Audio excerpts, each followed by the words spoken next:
you. I think it's an easy one, but hopefully it's going to be an easy one for you, Aletta. So tell me when your stopwatch is ready, and let's get going with the first. Okay, here's the first question. Could I ask everyone else just to go on to mute, please? Just make sure that everyone's muted. That means you, Luann. I'm trying to find it. Oh, there it is. All right. Okay, there we go. So here's the question, Aletta. Which core value is the most relevant to district leaders? Which core value is most relevant to district leaders? Over to you.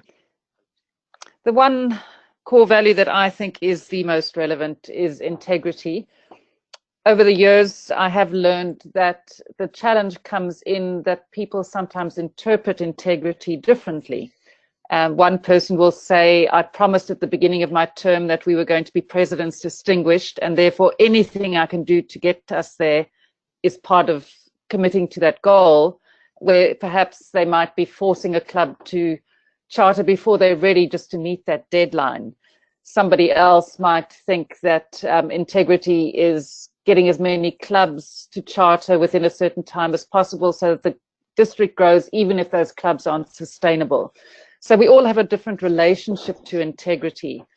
But I think we just need to have empathy for one another if we see it differently. But I firmly believe our whole Toastmasters system is based on integrity, from registering educational awards. No one else was there, just you and your club, you register it and everybody believes you. That's part of our system of integrity. And I think if we can have integrity in terms of the decisions that we make, that we always consider that those decisions would be in the best interest of the members, that's integrity in action. Even though your integrity might be slightly different to mine, integrity still is, to my mind, our most important core value. Thank you very much, Aletta. So let's open it to everyone. Does anyone got in?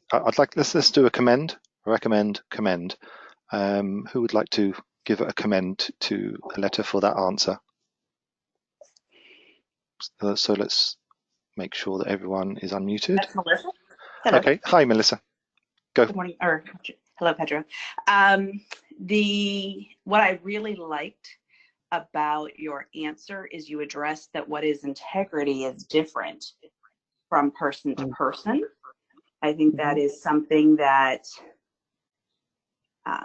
most people will think, oh, well, integrity is whatever my definition of it is, not that something they may not have actually thought of before, that integrity means different things to different people. And I do say we have that played out in districts, just as you said, that integrity is, oh, I have to get my district distinguished, or I have, somebody really takes a very deep spiritual look at what is integrity, where somebody else is like, well, I delivered President's Distinguished. So I like that your answer was there. A recommendation? I'm sorry? A recommendation, perhaps?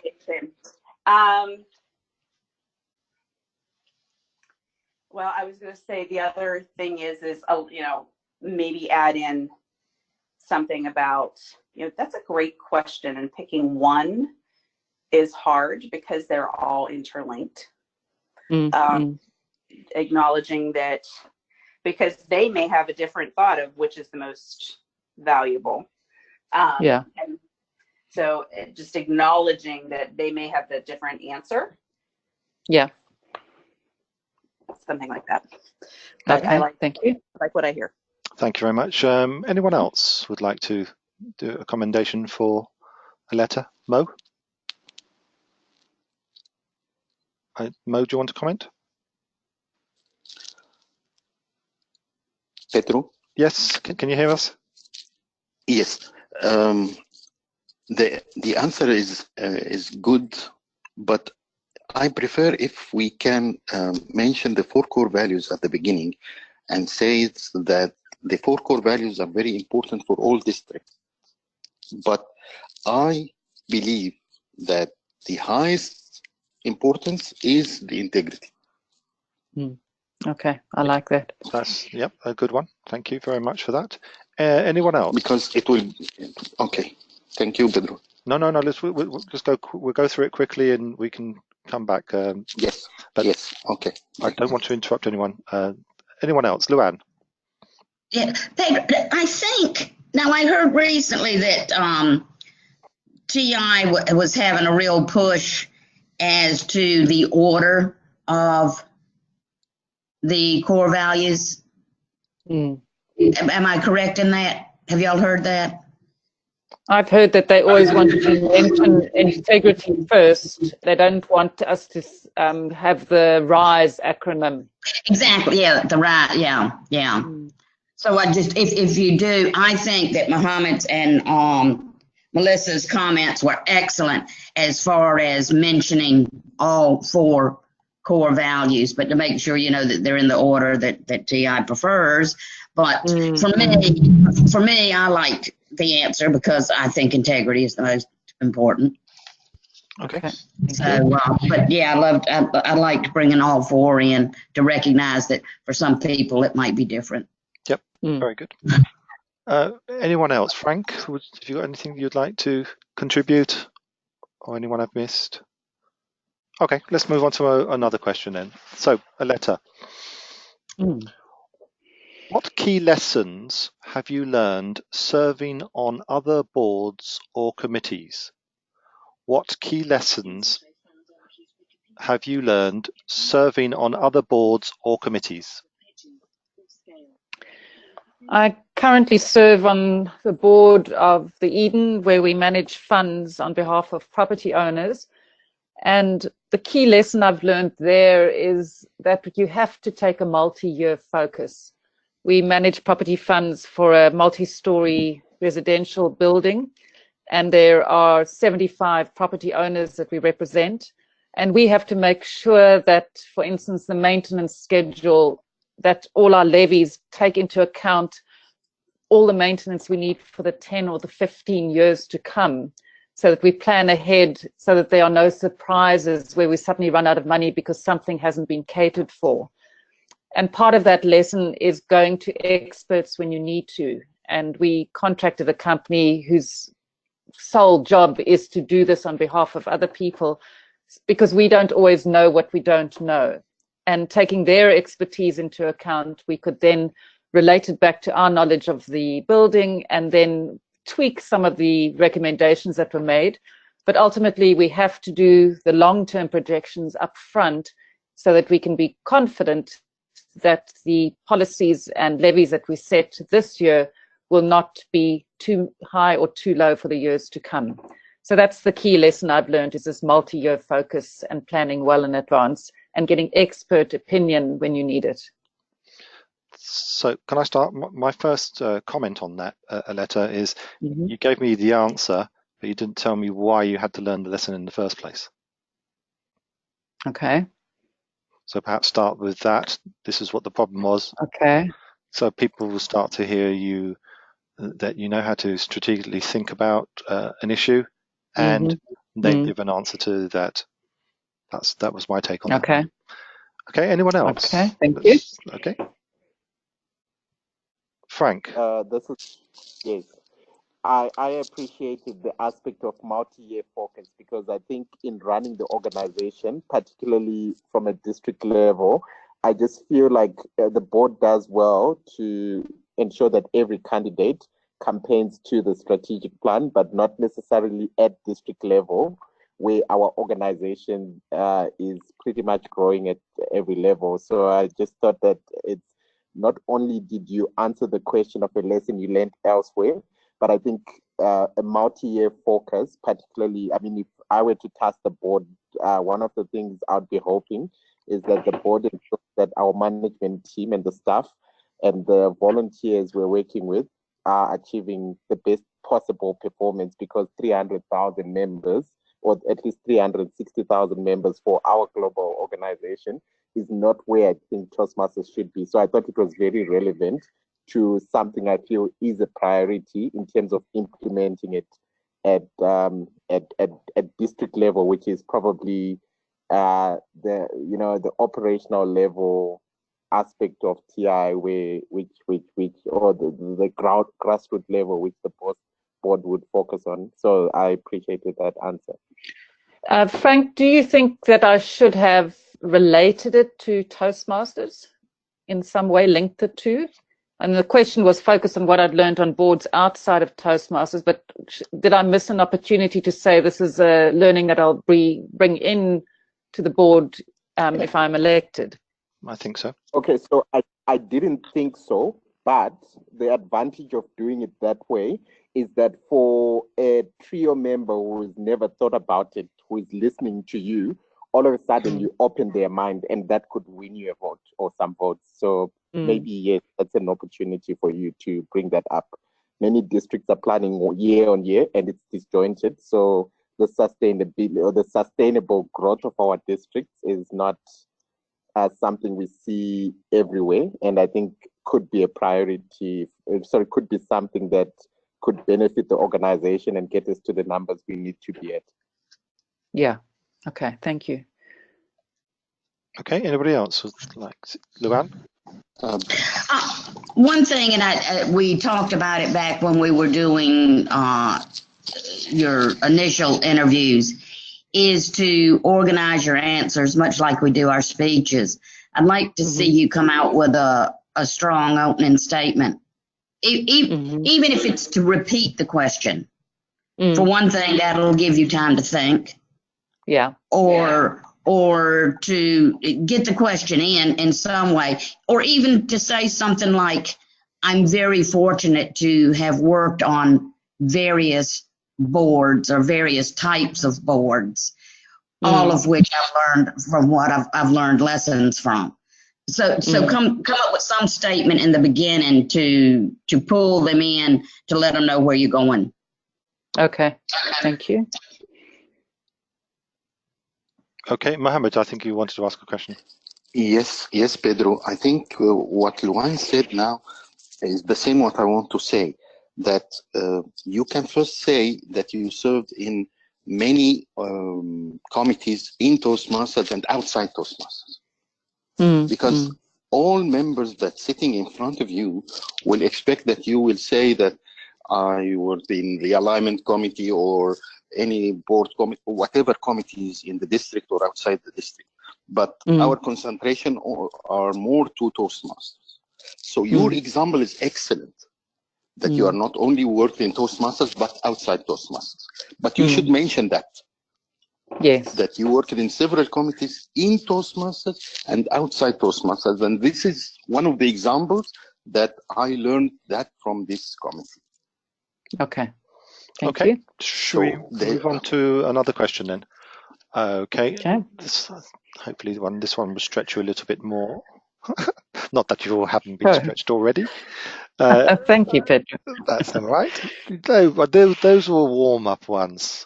So, what is your unique skill set that will set you apart from other candidates, which will help you with strategic planning? What is your unique skill set that will set you apart from other candidates, which will help you with strategic planning? Over the years, I've had people say things to me like, I love the way you think, or I didn't link those two items together, but you saw the connection. So in terms of strategic planning, I think the unique skill set that I bring is my ability to think innovatively and to think differently. And how that plays out is, I believe that when you're doing strategic planning, you have to do an end-to-end strategic planning. By that I mean you've got to start off with a concept, you've got to think of how it's going to play out, and you've got to take it all the way through to how it'll play out in districts or clubs. It's no use just having the vision but not seeing the practical expression of that on the ground. So I believe my combination of unique thinking and relating things and being creative and innovative, together with a practical grounding in terms of how that's going to look like for our clubs, our members, our districts, I think is a unique skill set that I bring that will deliver results in terms of strategic planning. Okay. I've got a brief comment. My comment is, could you give an example of how you've implemented a strategic plan in a way that perhaps makes you different from the other candidates? Because that's what sets it back to that. That was the question. What sets you apart? So you're thinking of a real world example, is that what you mean? Absolutely. The more that, because there will be a lot of waffle, but if you can say, actually, here's an example of that I did. Yeah. Okay, let's open it. I think Frank is the first to go again. Go, Frank. Yes, so maybe you said what I wanted to say, but maybe I had it in a bit of a different way. Aletta, what is it about you that makes you think differently? I've always felt, knowing you, that I think possibly it's your skill set in your professional life, the storytelling aspect of yours. I don't know, there's something about you that actually makes you connect things, and maybe bringing that out. Maybe you could tell us that you are, you are a speech coach, and in that context, there's something you do that when you bring it to strategic planning works quite well. And I'll give you a quick example of something else. There's a concept called hospitality. And we see it now in the Netcare group of hospitals, where they previously, when we took someone to hospital, the guys there would take care of the patient, but the patient was not the only customer involved.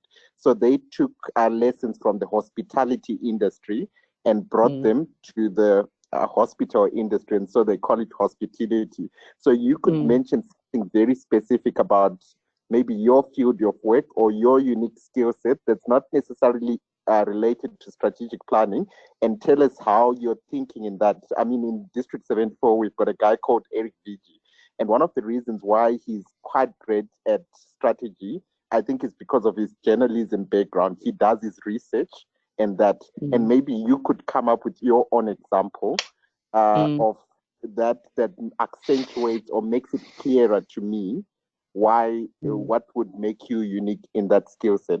So maybe that's my. Thank you.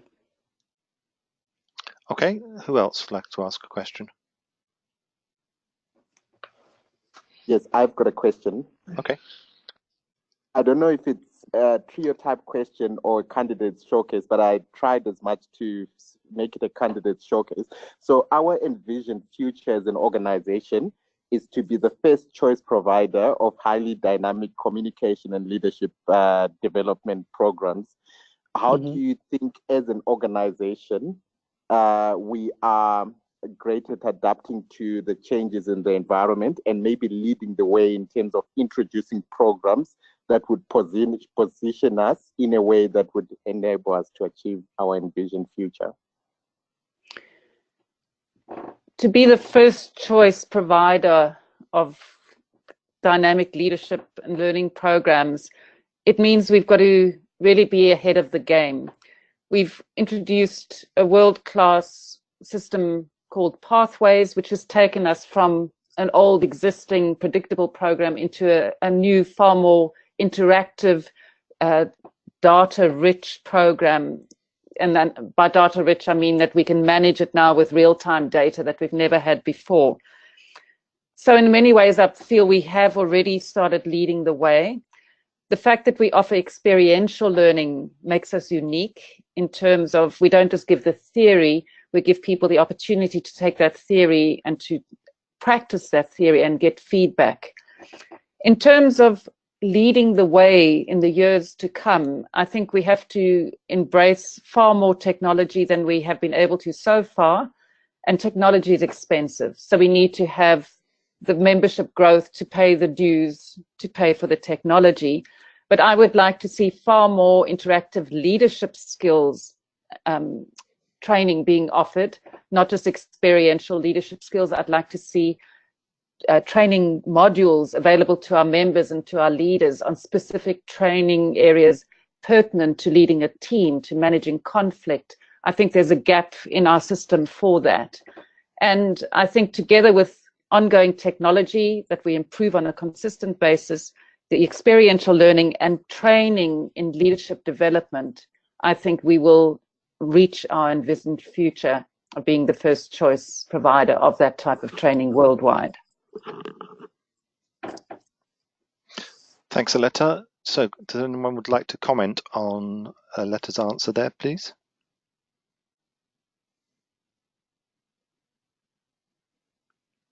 Come on, guys. Go on, Melissa. It's like everyone's stunned there for a second. Okay, so Aletta, thank you. I think for me, you answered me quite. I think I got more out of your answer than I expected. I learned something out of it, and I think what was quite powerful for me about your answer is I believe that learning programs like Pathways, and I think this is where you addressed it from a technology perspective. I think many corporates have since launched online programs for their people. But I think something you mentioned about Pathways, which is the experiential learning, is I think our program is quite open source. So people use Toastmasters in many different ways, and it allows us to be innovative, like any open source type of system. And I think that allows us to discover a lot of things about ourselves through the programs that we offer. But thank you very much for the answer. I think it was pretty great, given given my view of where the organization is when it comes to addressing or achieving that envisioned future. Thank you. And I have to say thank you to you, Frank, because part of my answer was informed by the email you sent out this week about the what did you call it? The Toastmasters Leadership Institute. What did you call it? Leadership Academy that you're starting in Future Leaders Academy in District 74, which is having webinars to help district leaders learn leadership lessons and leadership skills. So you were part of that answer. So thank you. Very good. Okay, thank you. Okay, anyone else would like to comment on that answer from Aletta? Yes, please. Aletta, this is Melissa. Across the world, it's really evident that Pathways has done a lot of great things, especially if you look at results and numbers for regions 10 through 14. In the U.S., there's a lot of people with animosity for Pathways. And so I think something that you could address in your answer with that is saying, since you were talking about how Pathways is really helping us to lead the way, is that Pathways isn't done. So, and I don't know how you want to state that, but something about still work in progress. Yeah, it's a work in progress because we are continuing to innovate. We are continuing to add more paths. It originally had 10. Now we have a couple more. We're adding additional. Pathways is being tweaked because Pathways is a work in progress, and it's something that in the future will be better and better. So that way it's not like they're like, well, it's not working for us. And what do you know? Yeah, thank you. That's because I know there's a lot of rumblings about it, so thank you for that. You're welcome. Okay, any other comments before we move on to another question? Okay, so Aletta, I'm going to follow up on Pathways because I think, as Melissa was saying, you will get the negatives coming out. So let's throw one at you. This came from District 9. So what progress is being made to make Pathways interface more seamless with Club Central? So what progress has been made to make Pathways interface more seamless with Club Central? From all the conversations that I've had with especially the current board members, I have been reassured on many an occasion that they are constantly making improvements to Pathways. And that is where us as members have a very important function during this time where we keep on trying to improve it. And that is often once you've finished a path in Pathways, you get the opportunity to give an assessment and give feedback to Toastmasters International. And the more you and I say what we don't like, the more they can work towards making it possible to improve that interface. At the moment, Club Central and Pathways are two entirely different systems. And I think in time, there will be work towards making that an integrated system. I wish I could put a timeline on it, and I wish I had a magic wand to make it happen, but I don't.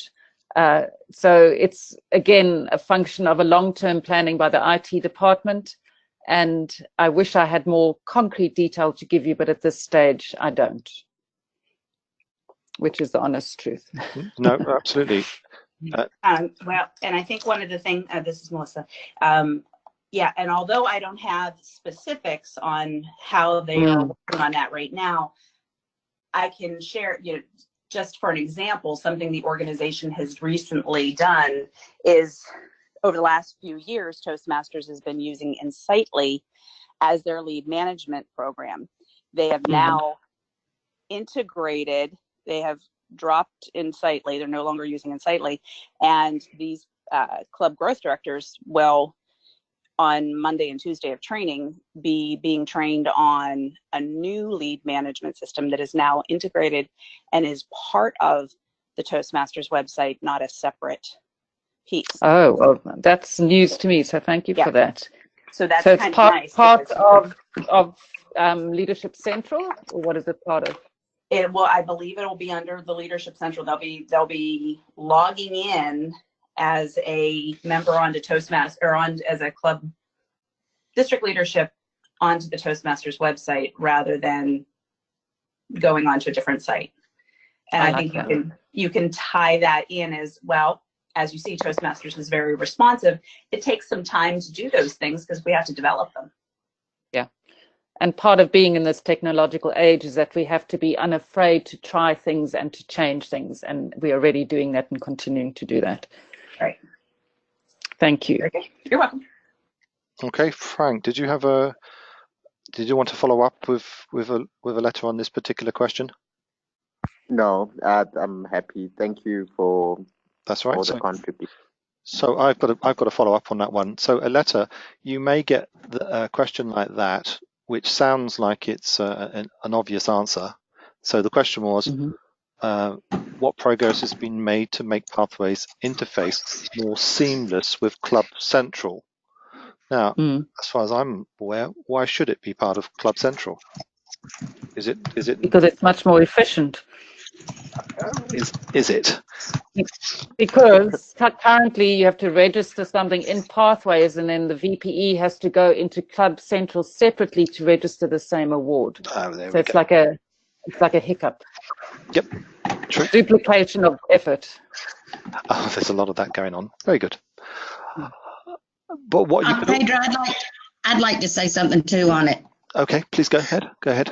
Okay, I think because the question was asked about interface with Club Central. Now, Aletta just touched on it right now, but to me, I did not know what you meant by interface with Club Central.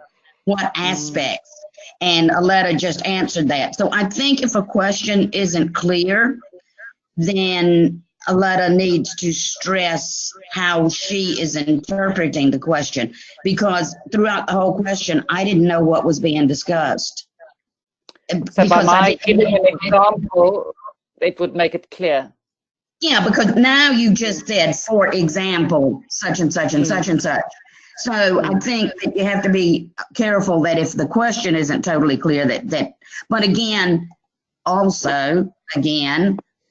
really think you need an opening statement, an introductory statement of some sort, even if it's to repeat the question, because a lot of people may not be paying attention to the question, and then when they're not following you, and then you lose them. I think it's very, very important. But again, I didn't understand the aspects of Club Central, so I think that needed to be defined. Yep. Okay. Because it could be interpreted. Yes, after. It could be interpreted that what changes have been made to Pathways integration with the website, and that could be confused between what they are actually asking and what you're hearing, because they have made some changes. Yeah. They have made some changes in there. So I agree totally with what you've been saying, Luann. Frank, go ahead. Okay.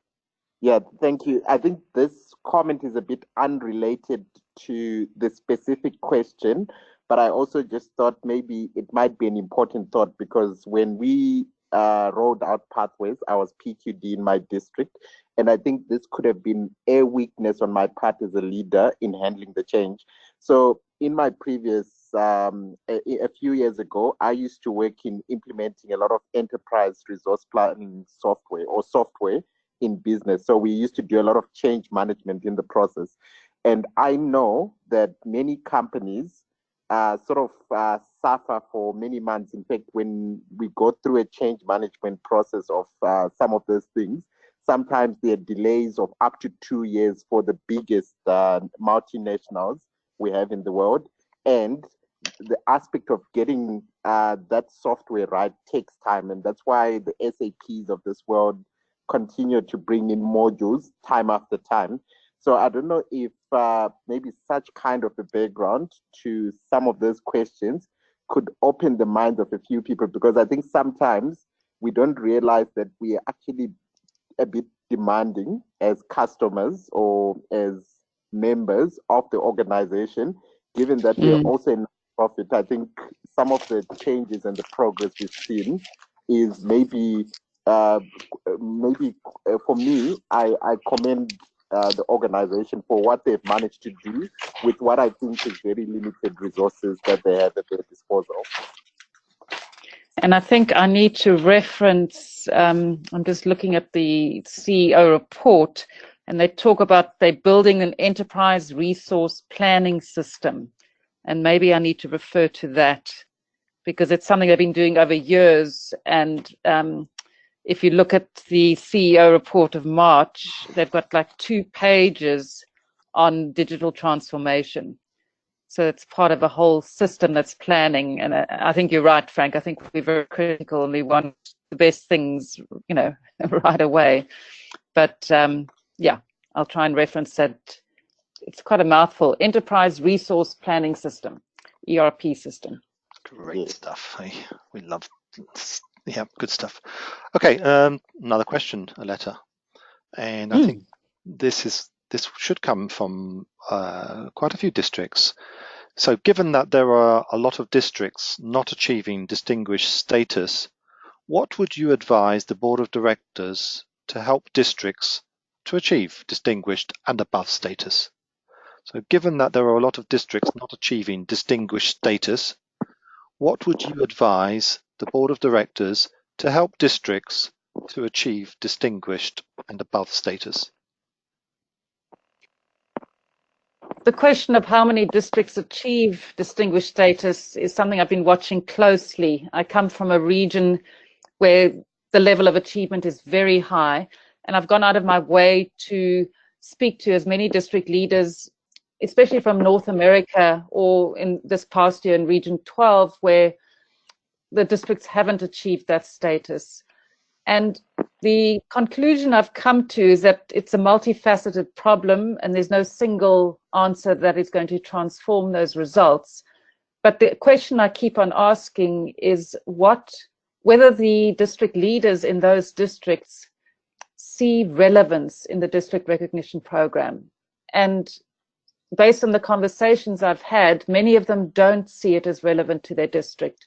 They feel there are other priorities, or they feel it's an either or. Either they can be distinguished, or they can look after their members and deliver a member experience.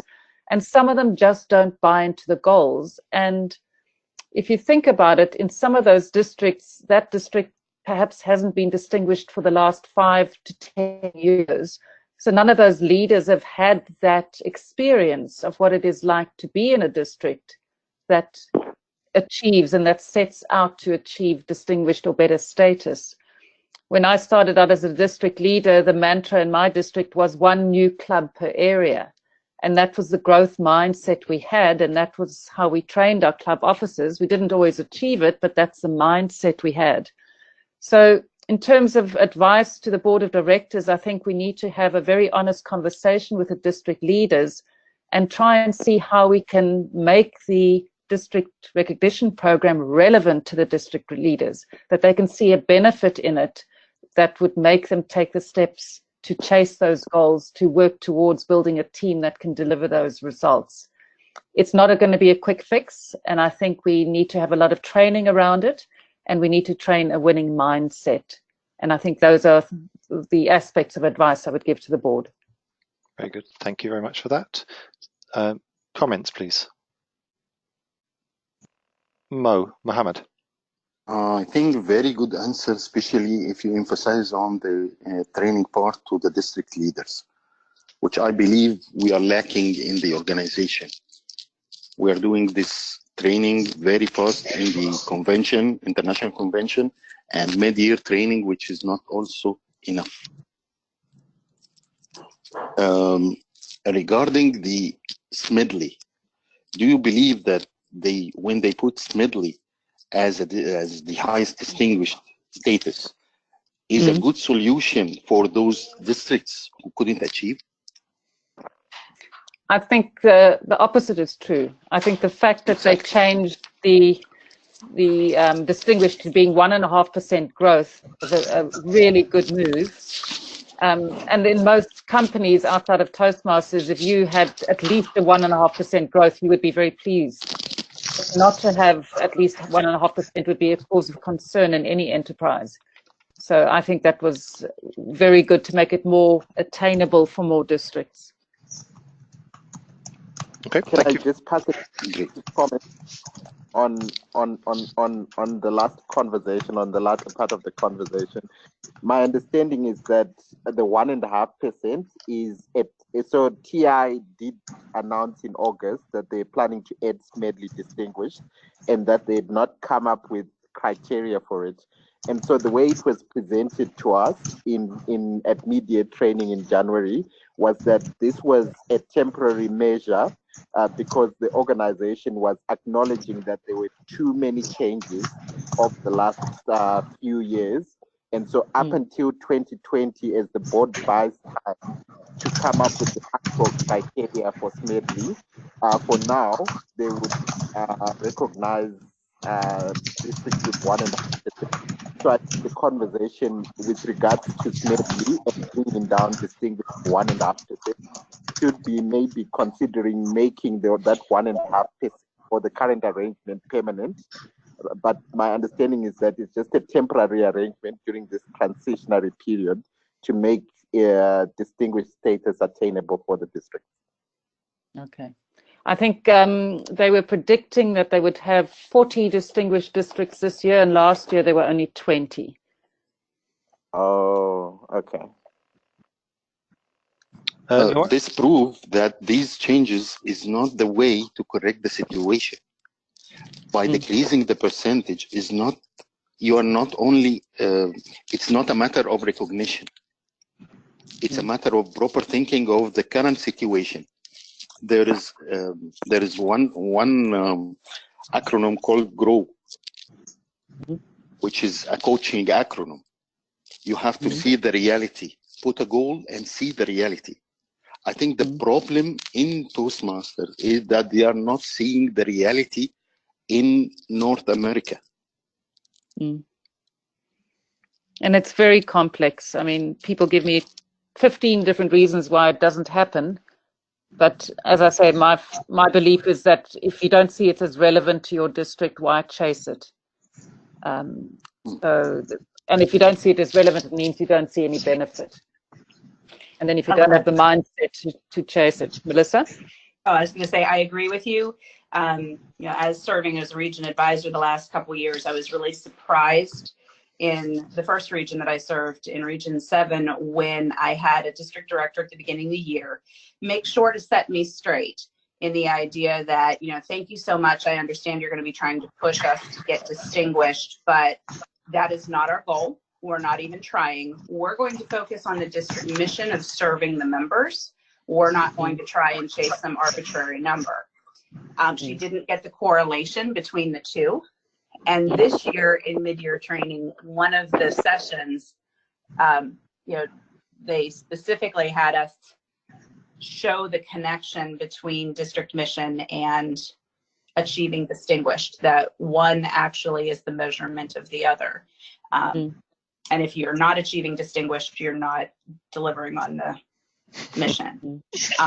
So I think you're onto something there with connecting the two, as you did at the beginning of your answer. So thank you. And I've got another comment about this based on the way I see things. I think for me, I would love to see one day, I think it must have been in in Bangkok when we had media training. I asked Dan Rex if anyone ever checks our district success plans, and actually, because sometimes you get a district leader that doesn't have much experience in terms of strategic planning, and maybe even the rest of the team. So if you, and I actually say to him, if you're being paid to ensure that the organization performs, doesn't it concern you that maybe there are some districts running on 40 plans every year, and that we actually don't get, we do get some feedback here and there from our region advisors sometimes, but it's quite arbitrary. Don't we think that that's a step that needs to happen?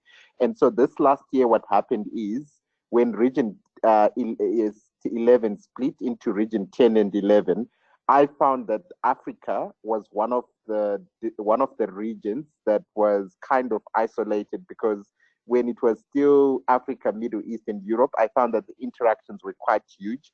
And when we split, it looks like the districts in the Middle East seem to strategize together. And so TI came up with this strategy where it's called an Africa strategy, where they're trying to bring together districts in Africa and get us talking to one another, rather than me starting a club in a multinational in all the African countries and selling it for the city that I am. Maybe we could be starting clubs globally. And so when we look at North America, I think maybe there needs to be, the world headquarters needs to drive a big strategy around how do we start to grow North America. And I think the district leaders being, the district directors maybe, being responsible for the organization, need to be shown the picture of how poor performance in North America could cripple the organization.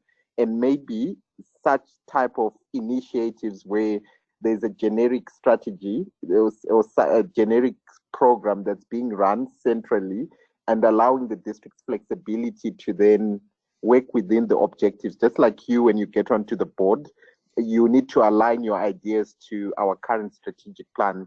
Maybe that in itself, together with the multi-year focus you spoke about earlier, could actually help us get into the right direction. Thank you. Okay, anyone else got any comments, or should we go on to another question? I have a comment, okay, Pedro. Please go ahead. And this one is kind of, well, there was a little bit of a red flag when, Aletta, when you first started, because you said, I have gone out of my way to blah, blah, blah, blah. I think gone out of my way sounded a bit like, not wasted my time, but you know, that it wasn't something you wanted to do. Do you remember saying that? I remember saying it. I didn't mean it like that. No. Yeah. Yeah, but just for me, it was a little bit of a negative. I think you should turn it into something like, I have wanted to better understand. Thank you. And such. But just, it had a little harsh. Yeah. I mean, that's minor. No, but it all adds up. I love that. I've wanted to better understand. That makes it's 1,000 times better. Thank you. Okay, thank you very much. Does anyone have a question they would like to put to Aletta? Because I've got lots of other questions, but let's have somebody else. Go on, go ahead, Luann. Okay. Earlier we were talking about why some districts don't achieve, and this could be tied in with that. I'll just say that up front. But my question is, what do you suggest? What do you suggest as to how TI can both identify and help districts that don't play well together within their districts? The big C word, conflict, is part and parcel of almost every district at some time. And I feel that we need to better prepare our leaders to deal with that conflict. For me, my mantra is it's not a question of if it'll come your way, it will come your way. It's a question of when. And it's very useful to have conflict resolution skills that allow the teams to move onto a more positive footing so that they can navigate their way through the conflict in a positive way. To be honest, I can't remember the phrasing of the question, Luann. Sorry, I should have repeated it twice. What do you suggest as to how TI can both identify and help districts that don't play well together? Okay. I think TI, first of all, you need to ask the question and poll the district teams and say, are you having a problem with conflict? Because it's very rare that there will be conflict and that the team will not admit to it. Sooner or later, someone is going to admit to it. So between the district teams and the region advisors, I think pretty easily you'd be able to identify which teams are struggling with it and then invite them to have, well, we should have done the training anyway for everybody. But for those that are specifically struggling with conflict, I think we need to have support strategies in place and intervention strategies in place that help them shine a light on it, that help them find a way for everyone to feel heard and find a way for them to find solutions that can carry them forward in a positive way. I think it's essential. It's an essential leadership skill, and many, many districts would appreciate help and support on that level.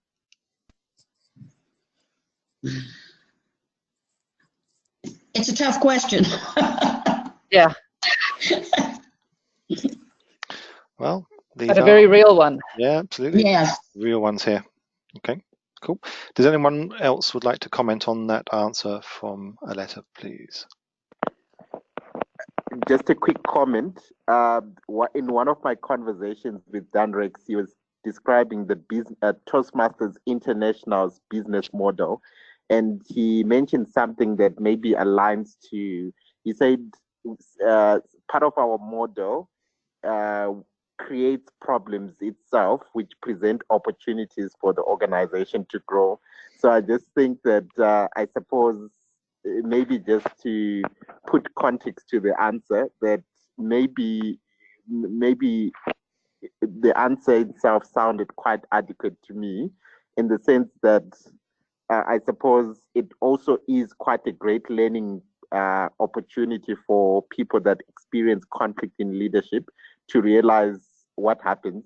I think, Aletta, you remember that the year we were together on cabinet, we had a conflict on the team, and the very next district director after that was quite, whenever we encountered conflict that was quite distracting, I think it helped us create a mindset of focus or the things that could distract us from the main goal, and something that we learned because we spent a long time trying to isolate a certain team member, and the time that it took to actually get that done, which we actually never got to do in the end, could have been time we could have used to get the district distinguished.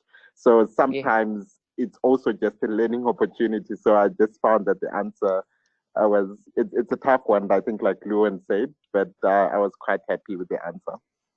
Thank you. Okay, any others? Okay. I think this is Melissa. Okay, Melissa. Conflicts, and a word, this kind of goes back to the question prior as well. Instead of going out of the way, I've taken the opportunity to learn more, and it's very positive that part. But I think this conflict question, you can do something similar as well, where you speak to or conflict can actually be healthy because it can bring out challenges that are underlying, and conflict can help us to. It also shows that people are passionate about what they're doing.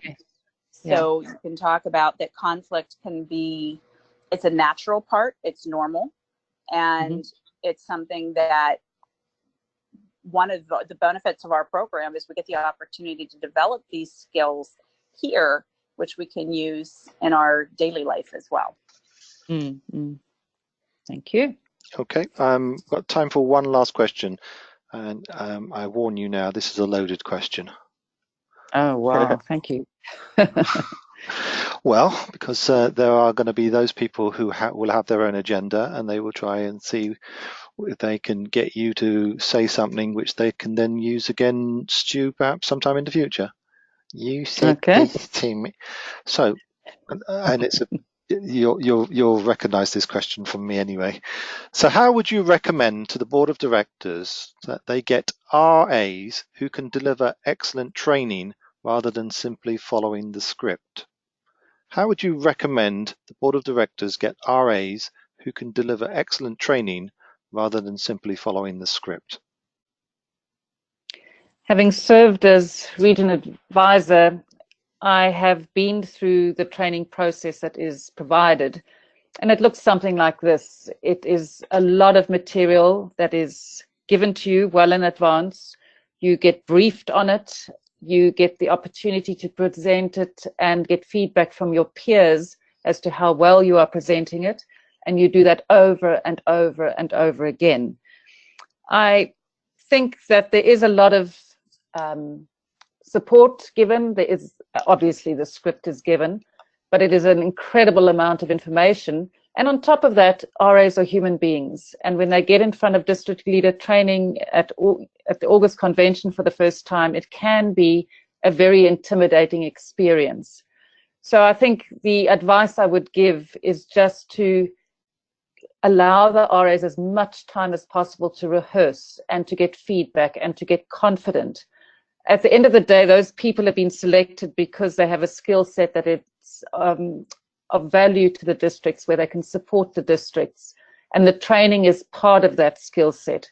It is not, you don't get chosen to be a region advisor because you're a superb trainer, but it's like all of us, they learn the skills along the way. But with the right support, with enough practice, and with enough exposure to people who've done it before that can give them guidelines, I think most of them will be successful. But there's no guarantee, because RAs are RAs, they're not necessarily professional trainers. Thank you for your answer. You've got the job. Did that make you happy? Excellent answer. Excellent answer. You're just so wonderfully calm and diplomatic. And I know it's really hard. Melissa can tell you, it's not easy preparing for those trainings. No, I can imagine it isn't. No, it isn't. And actually, Toastmasters has really addressed that over the last couple of years, is their training staff. It's what the RAs are happening this year compared to the first year I started. And I know prior to that, they gave you a lump sum. Now they give you piece by piece. Okay, session 2.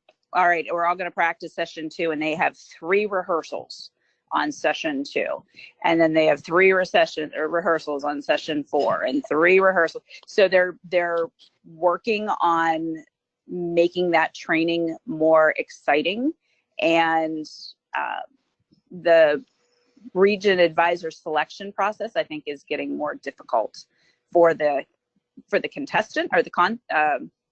Applicant. Yes, the applicant, but they realize just how important that is. So it's becoming, they're addressing it. No, yeah. They listen to the feedback.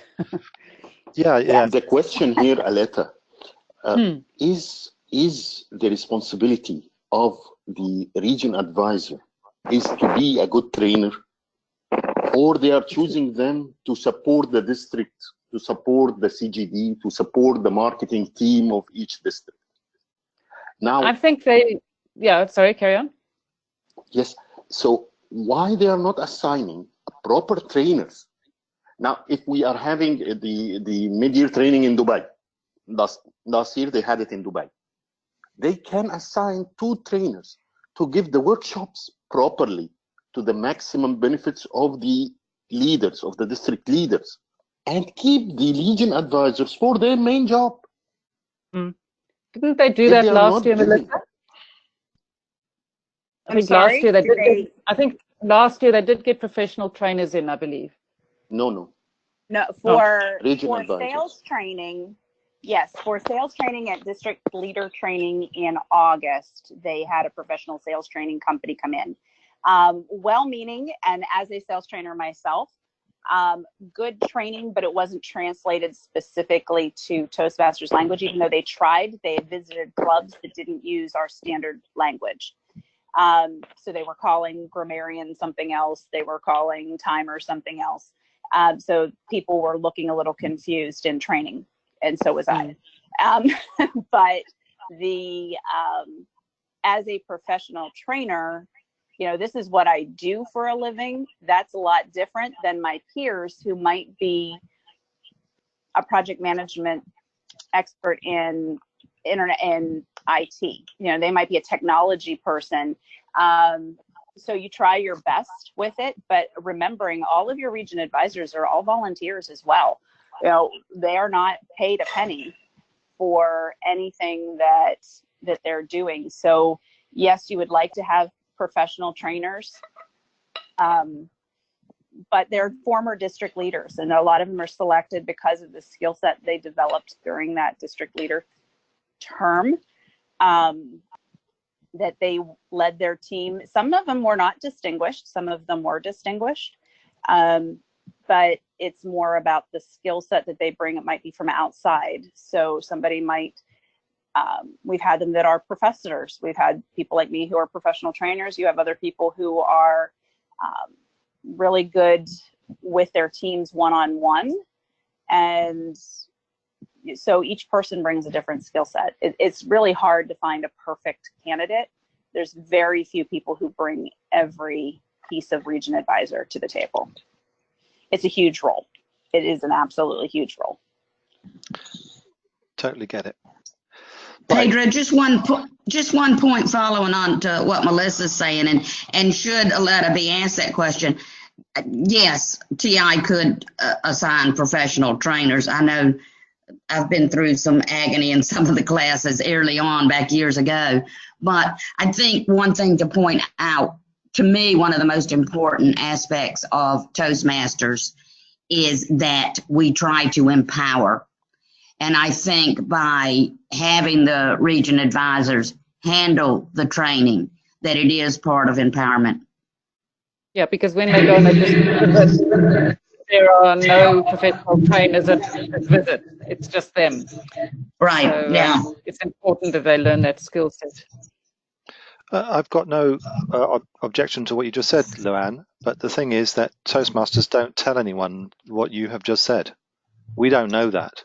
So when we arrive at the district officer training, we're expecting to have high quality training.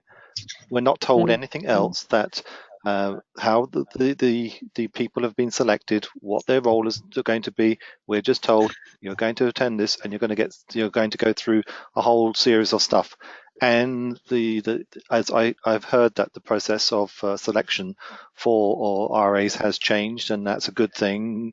But it's not fair that the RA is brought in to deliver something that they're not really capable of delivering. That's my beef on that. And I think it's Melissa, it's a huge advantage. If you're good at training in your RA, it's a huge advantage. There's no doubt. Absolutely, and it's just one of those areas that, you know, if we want to build this an education program that goes across the whole globe, then it's got to start that the district leaders have got to be well trained, and if they're not well trained, you know, that. I certainly agree, but I'm just talking about if Aletta was asked the question. Yeah. It's something that she could say something about. Yep, absolutely. Right. I think the hour has already gone by. I hope, Aletta, you have found this to be a useful preparation for you, and if so, absolutely, I suggest we'll do the same next week. And perhaps, Luann, will you be joining us next week? Next week I have TLI, so unfortunately I'm not going to be able to. Okay. My schedule for the next 2 weeks is really tight, but I would love to talk to Aletta at least, and maybe even you. Maybe we can organize something. And also one very important question, well, semi-important, Aletta, you sent me your acuity schedule, but it didn't have a column for questions, which I didn't realize until after I sent you my email. But Okay. Can you check again and see, because that's what I usually put in the district research is the questions that they bring up, that they pose to Acuity. There are a handful of questions, but I'll look how to send that to you. Okay. Thank you. But yeah, maybe, can I just look on your interview schedule for, or do you have your hour openings posted in your interview? Okay, maybe I'll look on there and see if I can set up a meeting with you. I'll send you another link. You mean for in this coming week? Is that what you mean? Yeah, just to talk to you because, you know, as I'm preparing to go away, just to kind of see what I can help you with or add to your files or excellent. Such as that. I will send you a link that you can use to book a call. That'll be the quickest and easiest. Right. Okay.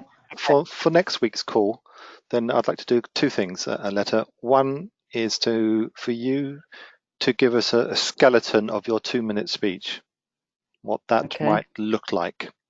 And second, and I would like some help from some of the others because I haven't done this myself. It's the actual showcase. Melissa or anyone else, have you actually attended any of these showcases? I'd like to get the idea, the format of, I've got some questions, but I'd like to make sure that we've got the right questions so that we can try and make this as close to what the showcase might actually be like. And I know Luann has done this before, that's why I was asking. Yes. I can also send through the briefing that they gave the international directors who ran it a few years ago, telling them exactly what to say and what the timing was. So I can send that through to you. So could you put that into OneNote under showcase, please? Yeah, okay. Okay. Sorry, Melissa, I'll interrupt you. Oh, that's okay. I sent Aletta a list of 69 questions that they were 2 years of showcase questions. Okay. So that's something to read over and contemplate those, and we can rehearse those. Okay, so perhaps you could also put those up there, a letter under showcase. Yeah. Okay. So that's what we're going to do next week. If you can join us, that would be great. Frank, thank you very much for your input today. Thanks, Lillian. I hope you have found this to have been useful. Melissa, thank you for your input and the lovely voice of the Mohammed. Thank you. No. I'm going to call you, was it the Beam? That's what he is. Have you seen on Facebook? He's got this strap line saying the Beam, and I think yes, really? I'm doing a program in Arabic for 30 episodes about this Beam. It's an acronym for bond, appreciate, bond, energy, appreciation, and motivation. How to improve your life through the Beam style. Love it. And he beamed all the way through it. Oh, that's excellent. Well, thank you so much, everybody. I really appreciate it. Same time, same place next week. So, Aletta, I'll put this up online for you at some place, and I'll let you know where it is, and so you can have a re-listen. Excellent. Thank you so much. Okay, bye, guys.